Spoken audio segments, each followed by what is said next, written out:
Hi everyone, welcome to this educational video on Namibian history.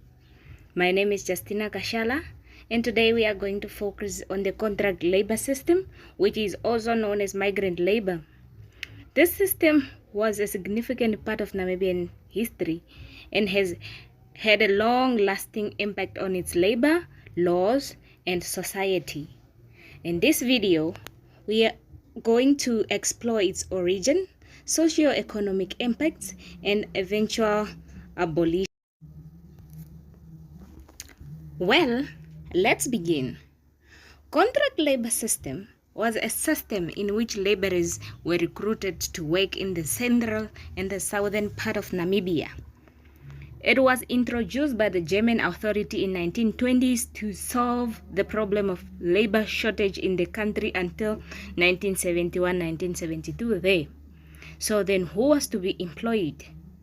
It was any man above 16 years old and who was strong and fit enough to work for 6 to 18 months in mines, farms, as railway constructors and other industries.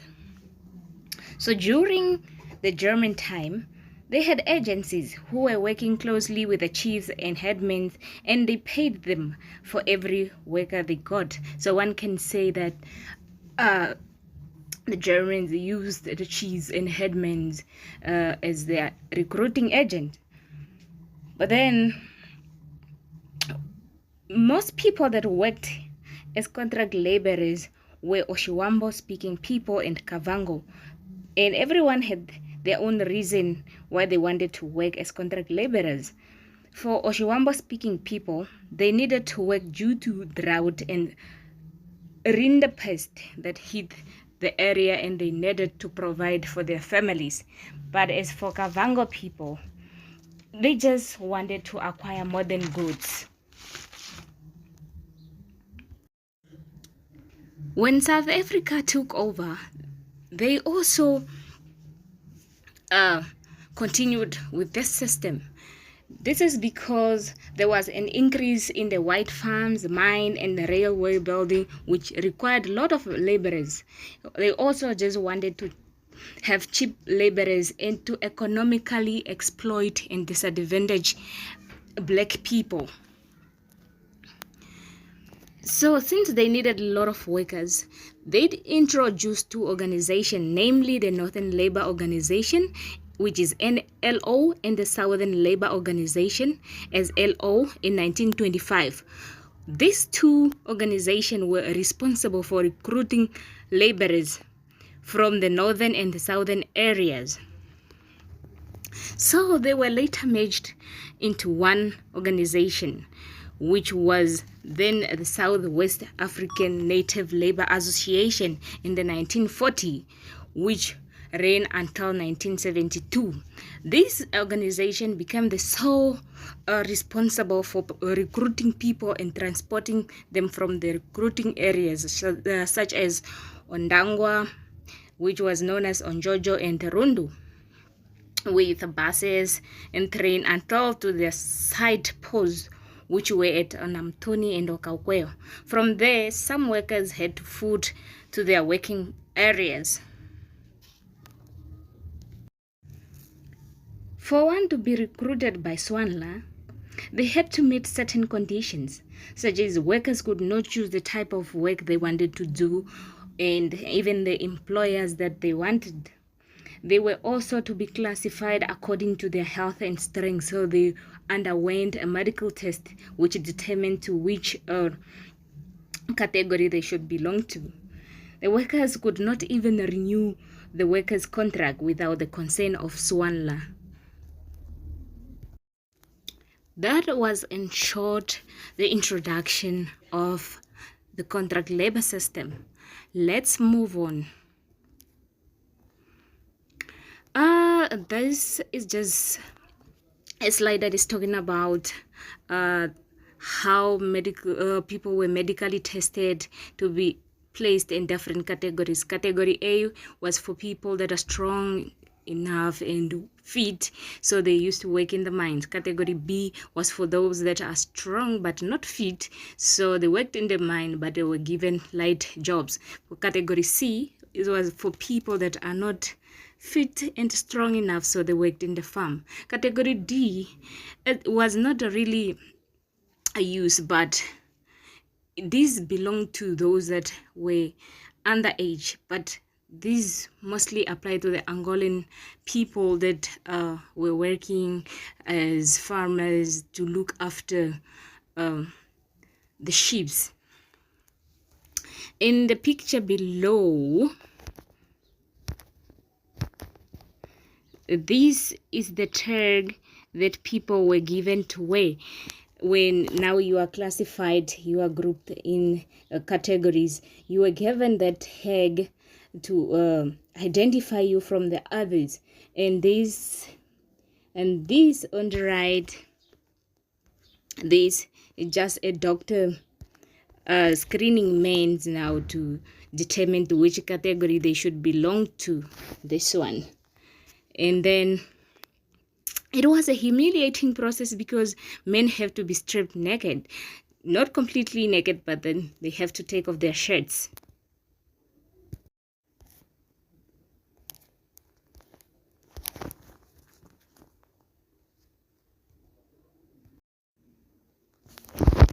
So the socio-economic impact of the contract labor system were largely negative. This is because workers were physically abused. They had to do jobs that were harmful to their bodies. Although they were working for long hours and doing a lot of work, they were paid a little amount of money. So one can say they were exploited. Their living conditions also was not decent because they lived in overcrowded compounds or hostels, which compromise one's privacy.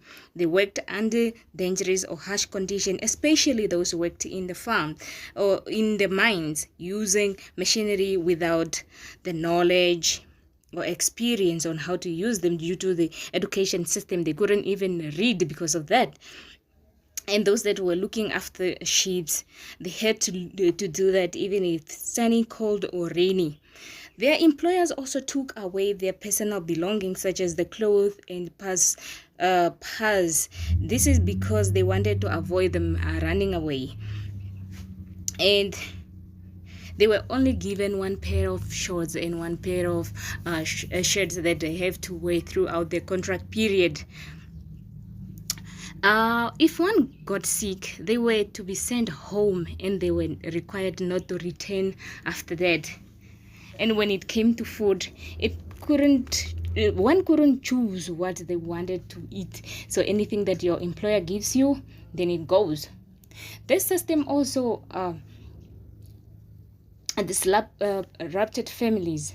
Men left their home for such a long period of time, so women and men became lonely and they had to find comfort on those that are around. It also affected negatively children because they had to grow up without knowing who their fathers were. So it also placed a lot of responsibility on women because they had to step up and become the head of the household. They were given twice as hard a job as they had to when their husbands were around.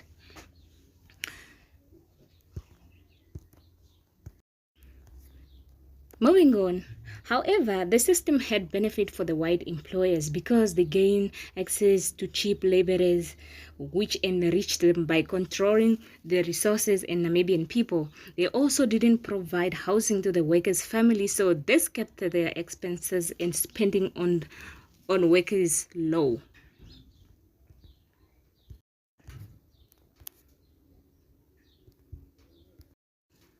Economically, the country benefited in such ways that workers received wages and they were employed for such a long time, for that 6 to 18 months.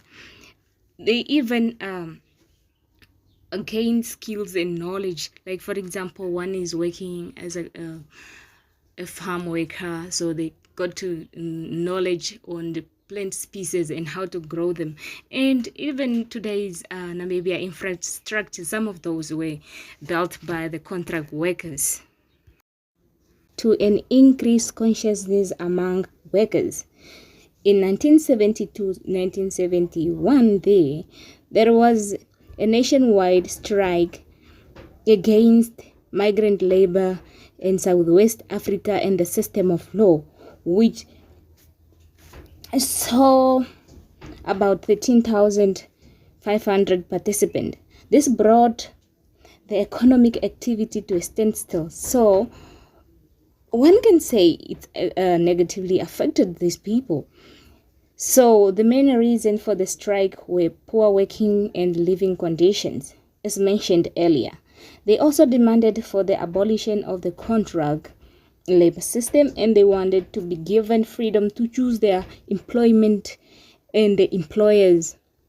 They also wanted the past to be abolished and for the payment of wages to be based on merit regardless the skin color.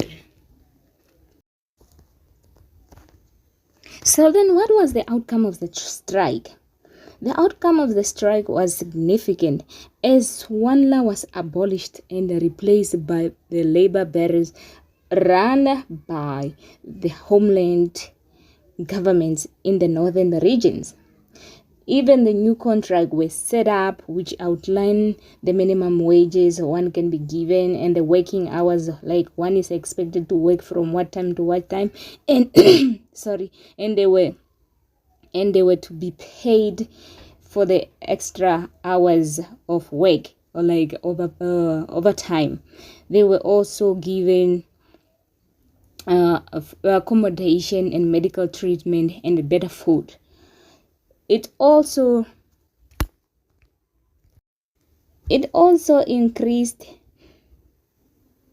the confidence among black laborers who regarded it as part of the struggle against the colonial occupation in Namibia. Some companies even set up license committees to engage workers on their needs, and some supported the establishment of trade unions to represent the workers. To conclude, the contract labor system had a profound impact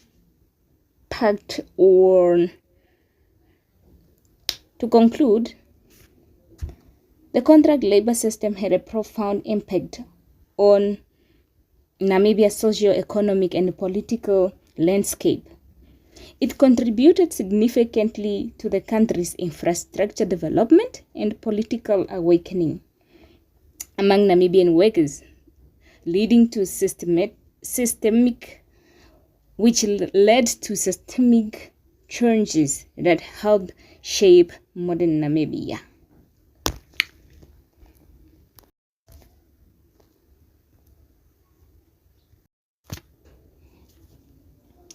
So we came to the end of our presentation. Thank you for your attention. But before you go, let's take a quick quiz to review on what we learned. The first question is, what were the main reasons for the 1971-1972 strike? Was it the wage increase, abolition of the past laws, better housing, or all of the above? And the second question is, what organization replaced SWANLA after its abolition? Was it the labor bureaus? Was it the trade union? Was it the homeland government? Or was it license committees? And the last question is the structured question. Do you think like the contract labor system was important to the Namibian people? And if you think so, or you think it was important, how important was the contract labor system to the Namibian people then?